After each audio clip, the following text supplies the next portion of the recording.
We have some fun stuff to look at today. We have a stack of game manuals for various consoles. And most collectors will know this, but in case that you don't, game manuals and inserts can actually be pretty valuable depending on which ones they're for. A lot of times these are overlooked and missed because people are looking at video games like you see over here. That's what they shoot for whenever they go to estate sales or auctions. But with that being said, let's look at our manuals. We have Caesar's Palace, which is not a very valuable game, so the manual itself is not very valuable either. This one has some signs of water damage, so I'll probably just throw this in a big lot that'll go for auction. That's normally like a $3 manual for market value. Next up, we have Super Battle Tanks for the Super Nintendo. This one is also around $3. This one is in better shape, but it's still not a very particular interesting manual for Super Nintendo. It's pretty basic and thin, so I'll probably just add it to a big lot of video games too. Next up, we got Faceball 2000, a pretty interesting first-person game. This one's also going to be $4 or $5. It's in decent condition, and it's also relatively thin. I do appreciate though that the inside has color pictures of the gameplay, which is something that I'll get into later. Next up we have Arrow the Acrobat, which is one of those characters that game companies try to turn into a mascot.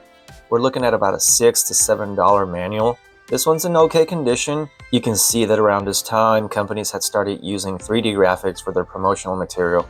Next up we have Ultraman, also for the Super Nintendo. This game is alright. It's a bit of a clunky fighter from an era where 2D fighting games were very popular. This is about a $7 manual. The pictures in this one, however, are in black and white, as you can see. Not as a particularly interesting one, but if you're looking to complete your collection. Then we have Star Wars. Everybody knows Star Wars. This is about an $8 manual, give or take. The condition for this one, I would say, is fair, so it'll probably go for $7. Next, we have Clay Fighter, a game that we could spend all day talking about. Unfortunately, this manual is a little bit beat up, so it's usually worth around $9, give or take. I think this one will probably be like a $5 one. It's not terrible.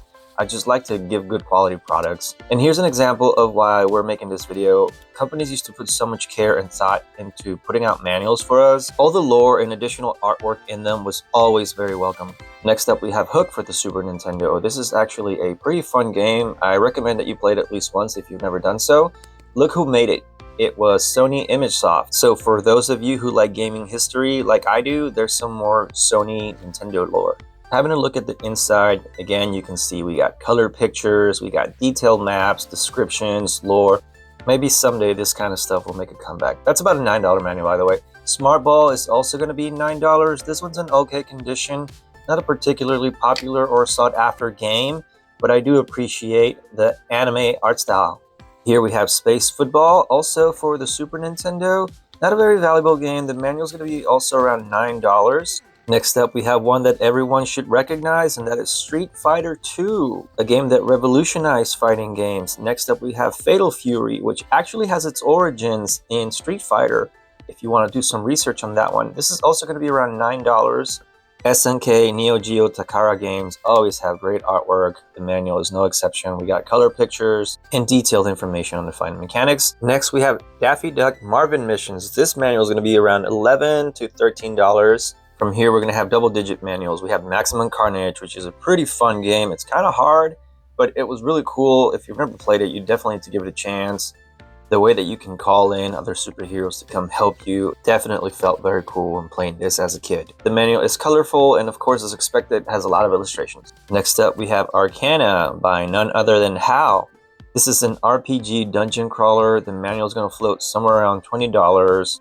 With this being an RPG, it is full of information, a lot of pictures, detailed instructions, and explanations on the workings of the game, because that's what manuals used to do. They used to tell us how to play the game. So that's a cool find. I'm happy that we came across it. Next up is a game that a lot of you are going to know, ActRaiser. Whenever we bring up this game in my Facebook or Instagram pages, most people have nothing but good things to say, and the manual is no different. It's very detailed, which makes sense because the game has a lot of mechanics to it. That one's going to be around $20. We'll probably press it before we put it up for sale. Next up, the original Final Fantasy. And what can we say that you haven't already heard? This is an absolute legend of a game. This manual is in a bit more rough condition than I would have hoped, but nonetheless, somebody's going to need it or want it to complete their collection, right?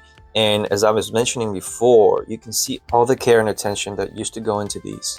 Next up is Total Carnage, a run and gun shoot 'em up for the SNES. From here on, these are all going to be in the 20s and higher.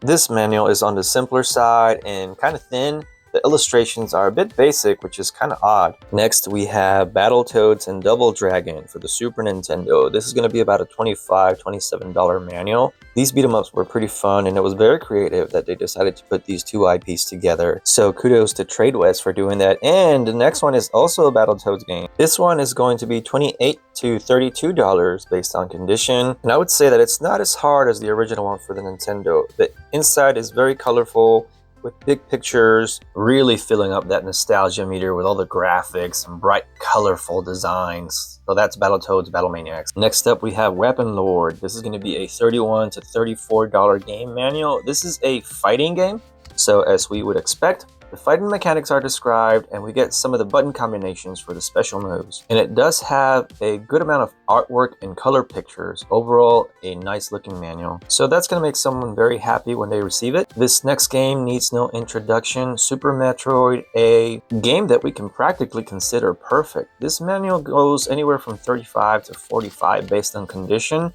This is going to need pressing before we put it up for sale. It could have been in better condition, but still a good find. Next up, we have Knights of the Round for Super Nintendo. This game, loose, goes for about $90. The manual is somewhere between $36 and $44 based on condition, so that will likely sell fast. Next up, we have Ultima, Warriors of Destiny. This manual goes somewhere in the 40s. This one will go for a little bit less due to condition, but it's a hefty boy. It's got a lot of pages, lots of instructions. It's very detailed. We also came across some inserts and some maps. This particular one can sell anywhere between $30 and $40.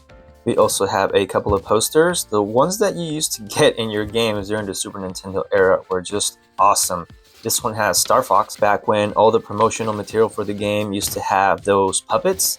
So it was absolutely realistic and very cool. It looked like something out of a Jim Henson movie. The back side of the poster is the Play It Loud series. This was a super cool promotional campaign by Nintendo in the 90s. It was energetic, it was in your face, it had all this attitude. The commercials were awesome, so make sure you check them out. Here we have a couple of Nintendo manuals for Wheel of Fortune. I don't know why they keep putting these games out in every system that has ever been made. This is kind of fun though. This is from the Nintendo era, and it is a letter. I wonder how many of you will recognize it. It's from a game series that it's really good, but for some reason does not get enough attention. And that series is Star Tropics. So this was pretty cool because you needed this insert to finish the game. And what it did was you would wet it, and it would reveal a secret frequency code that you needed in order to progress the game. Oh, and make sure that you don't eat, taste, or otherwise consume this paper. That's a weird disclaimer to put on there. So if you're hungry, just go get a hot dog or a burger or something. We have some more posters that are in very nice condition. And I'm going to show you a couple here, but I'm going to save the best for last. So make sure you stick around for that one.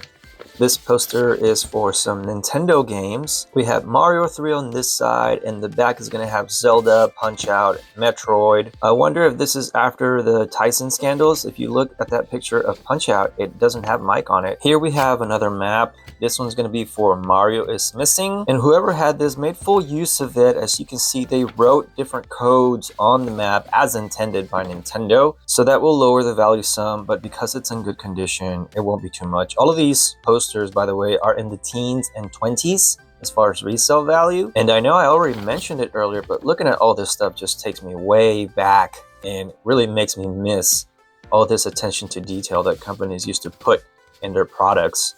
Hopefully someday, like I said, hopefully someday they'll bring this stuff back. But check this out. I said I was saving the best for last. Look at this. Tell me if you recognize it right away. Have a good look. By none other than Akira Toriyama. This is a poster for Chrono Trigger, originally for the Super Nintendo. And this can go anywhere between $70 to $120 based on condition. It's sought after. A lot of times when you buy these games, it's missing this. And it's honestly the biggest reason, or the main reason, why I even bid on all these manuals. I wanted this poster. So that's a very cool find. I'm very happy about this one. And I would reiterate to always make sure to have a second look when you come across a stack of games or media that may seem insignificant, sometimes there's good stuff hidden in there. Oh, and I also got this limited edition Zelda DS Lite. So there you have it. I hope you enjoyed looking at all this stuff with me, and make sure to follow for more.